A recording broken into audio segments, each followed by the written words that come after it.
English कैसे सीखें YouTube channel में आपका स्वागत है। इस क्लास में हम इस स्टोरी की एक एक लाइन को ट्रांसलेट करेंगे और इसकी वर्ड मीनिंग आपको लिख कर बताएंगे। लिखने से वो वर्ड मीनिंग आपके दिमाग में ज़्यादा समय तक रहेगी और साथ में हम आपको टेंस से जुड़ी, ग्रामर से जुड़ी भी बातें बताएंगे, जिससे आपको इंग्लिश लिखना, पढ़ना, बोलना और समझना आसान हो जाए। और मेरी कोशिश रहती है कि मैं अपनी क्लासेस में ऐसे टॉपिक्स, ऐसी स्टोरीज लेकर के आऊं जिससे आप अंग्रेजी के साथ साथ जीवन से जुड़ी भी बातें सीखें और आपका दृष्टिकोण जीवन के प्रति सकारात्मक हो। उसी के क्रम में ये एक और स्टोरी है जिसका नाम है for the good of all, सभी की भलाई के लिए। फॉर द गुड, भलाई के लिए, ऑफ ऑल, सभी के। तो आप कर दीजिए इस वीडियो को लाइक और मैं करता हूं शुरू। वन डे, एक दिन, अ किंग वॉज स्टैंडिंग, राजा खड़ा था, ऑन द बालकनी, बालकनी पर, ऑफ हिज पैलेस, अपने महल के। पैलेस का मतलब क्या है? महल, और बालकनी को बारजा बोलते हैं या फिर छज्जा बोलते हैं। It was a windy and cool evening, हवादार और ठंडी शाम थी। विंडी, विंड से बना है। विंड का मतलब होता है पवन, जो हवा चलती है उसे पवन कहते हैं। और कूल इवनिंग, ठंडी शाम। As the wind started getting wilder, जैसे जैसे हवा तेज होती गई। विंड का मतलब मैंने आपको बताया पवन, हवा। वाइल्डर, वाइल्ड से बना है। वाइल्ड के कई मतलब होते हैं, जिनमें से एक मतलब होता है जंगली, जैसे वाइल्ड एनिमल, जंगली जानवर। और इस वाइल्ड का मतलब होगा यहाँ पर तेज हो जाना, यानी नियंत्रण से बाहर हो जाना, ऐसा हम कह सकते हैं। The king went to the door, राजा दरवाजे की तरफ गया। To get back in to his chamber, अपने चैम्बर में वापस जाने के लिए। जस्ट देन, तभी अचानक, अ स्ट्रॉन्ग विंड ब्लू, एक तेज हवा का झोंका आया।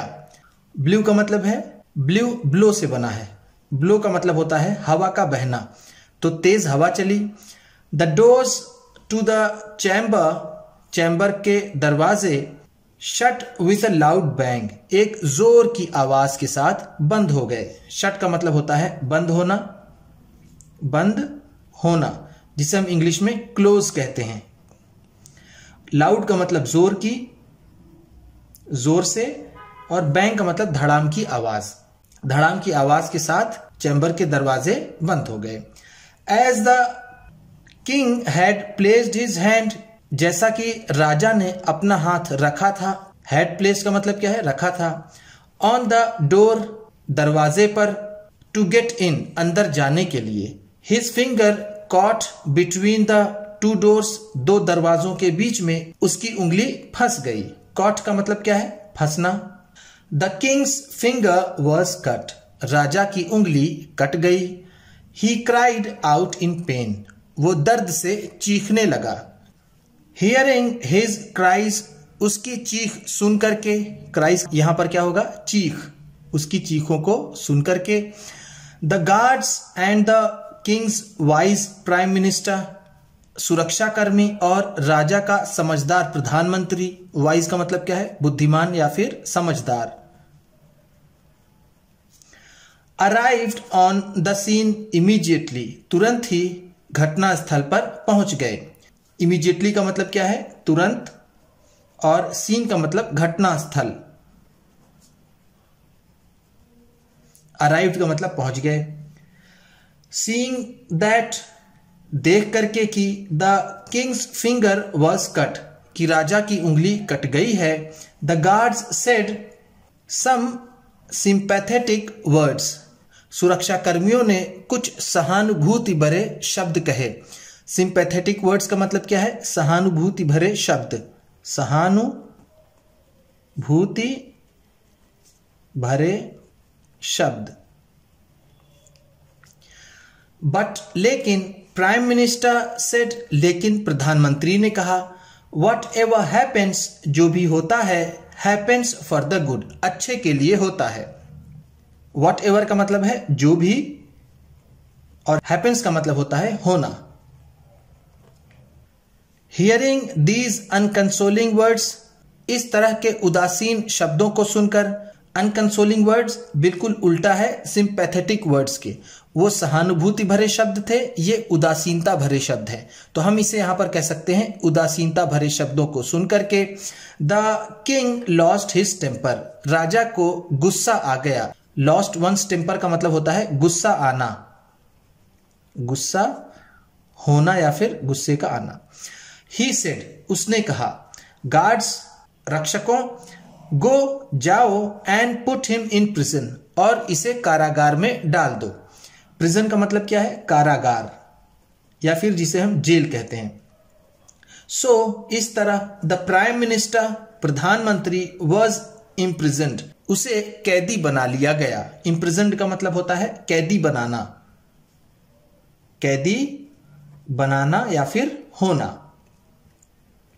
The king appointed a new prime minister, राजा ने एक नया प्रधानमंत्री नियुक्त किया। अपॉइंट का मतलब होता है नियुक्त करना, नियुक्त करना। अ फ्यू वीक्स लेटर, कुछ हफ्तों बाद, लेटर का मतलब है बाद। The king, the prime minister and some servants, राजा, प्रधानमंत्री और कुछ नौकर, went on a hunting trip, एक शिकार पर गए। हंटिंग ट्रिप का मतलब क्या है? शिकार की ट्रिप या फिर शिकार। इन द जंगल, जंगल में। सम डकैट्स, कुछ डकैतों ने। कॉट द किंग, राजा को पकड़ लिया। Along with his prime minister and servants, उसके नौकरों और प्रधानमंत्री के साथ।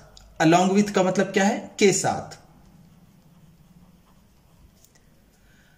दे वर लुकिंग फॉर मेन, वो आदमियों को ढूंढ रहे थे। लुक फॉर का मतलब होता है ढूंढना। टू बी सैक्रिफाइस्ड, बलि देने के लिए। In the name of their goddess, अपनी देवी के नाम पर। सैक्रिफाइस का मतलब होता है बलि देना या फिर बलिदान करना, यहां पर इसका मतलब होगा बलि। गॉडेस का मतलब होता है देवी। When they examined the prisoners, जब उन्होंने कैदियों की जांच पड़ताल की। एग्जामिन का मतलब होता है जांच पड़ताल करना या ध्यान से देखना। प्रिजनर्स का मतलब है कैदी। टू बी यूज्ड, उपयोग के लिए। एज ह्यूमन सेक्रीफाइस, मानव बलि के। जब उन्होंने मानव बलि के लिए सभी कैदियों की जांच पड़ताल की। दे सॉ दैट, उन्होंने देखा कि the king's finger was missing, कि राजा की उंगली गायब थी। वॉज मिसिंग का मतलब क्या होगा? गायब थी, गायब थी। दे लेट हिम गो, उन्होंने उसे जाने दिया। फॉर, क्योंकि। फॉर का मतलब है यहां पर बिकॉज, जिसको हम क्योंकि कहते हैं। कहीं कहीं पर फॉर का भी मतलब क्योंकि होता है। यही सारी चीजें जरूरी होती हैं समझना। मैंने आपको अपनी पिछली वीडियोस में सिंस का भी मतलब कहां पर क्योंकि होता है बताया है, और यहां पर ये फॉर आया है, इसका भी मतलब क्योंकि होगा यहां पर, ये भी मैं आपको बता रहा हूं।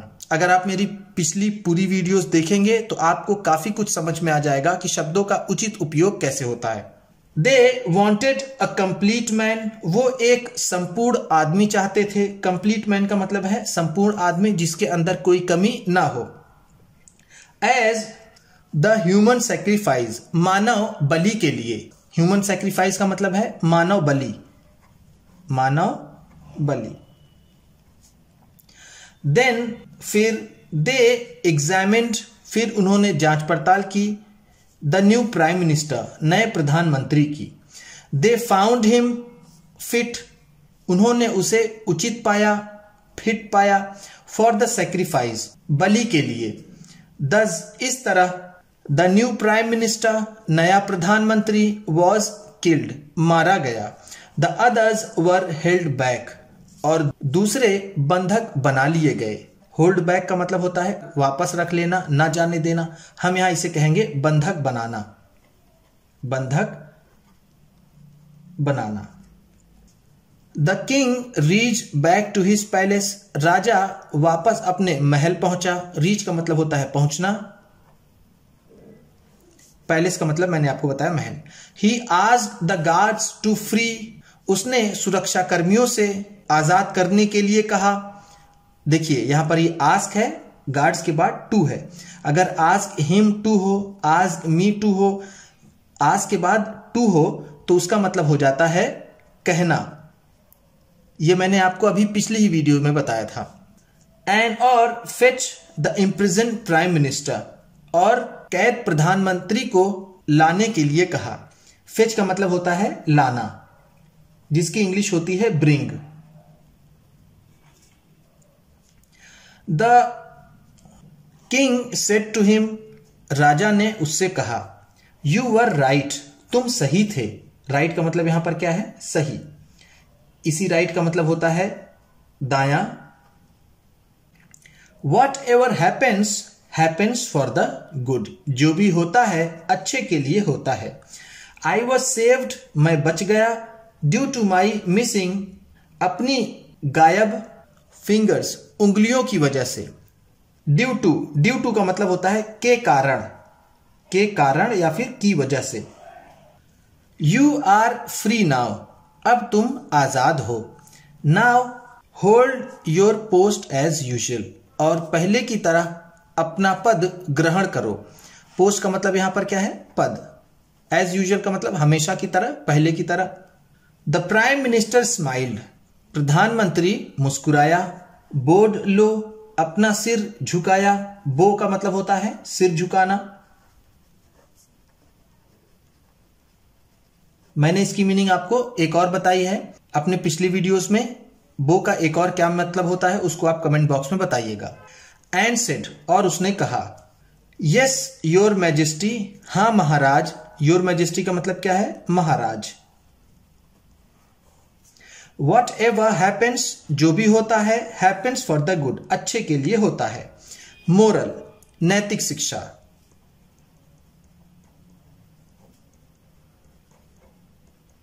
हमें इससे नैतिक शिक्षा क्या मिलती है? सम प्रॉब्लम्स और लॉसेस, कुछ समस्याएं या नुकसान। लॉसेस का मतलब क्या है? नुकसान। इन आवर लाइव्स, हमारे जीवन में, are for our own good, हमारे ही अच्छाई के लिए होते हैं।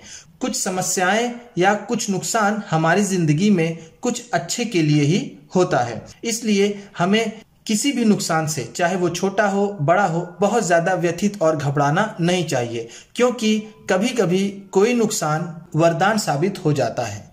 उम्मीद करता हूं कि इस वीडियो में बताई गई वर्ड मीनिंग्स आपको अच्छी लगी होंगी, और सबसे अच्छा वर्ड कौन सा लगा आपको इसे कमेंट बॉक्स में जरूर बताइएगा। अगर चैनल पर नए हैं, पहली बार आ रहे हैं, तो इसे सब्सक्राइब कर लीजिएगा, क्योंकि इसी तरह की ढेर सारी वीडियोस आपको मिलने वाली है, जिसमें रीडिंग की वीडियोस होगी। अभी मैं राइटिंग की वीडियोस भी बनाने वाला हूं। जिन लोगों को इंग्लिश लिखने नहीं आती है उनकी भी मैं प्रैक्टिस करवाऊंगा राइटिंग की। तो बहुत कुछ आपको मिलने वाला है, इसलिए इसे सब्सक्राइब कर लीजिएगा और वीडियो को लाइक करके जाइएगा, और किसी ना किसी अपने एक दोस्त को, मित्र को, परिवार वाले को ये वीडियो जरूर शेयर कर दीजिएगा। तो चलिए मिलते हैं फिर अगली वीडियो में।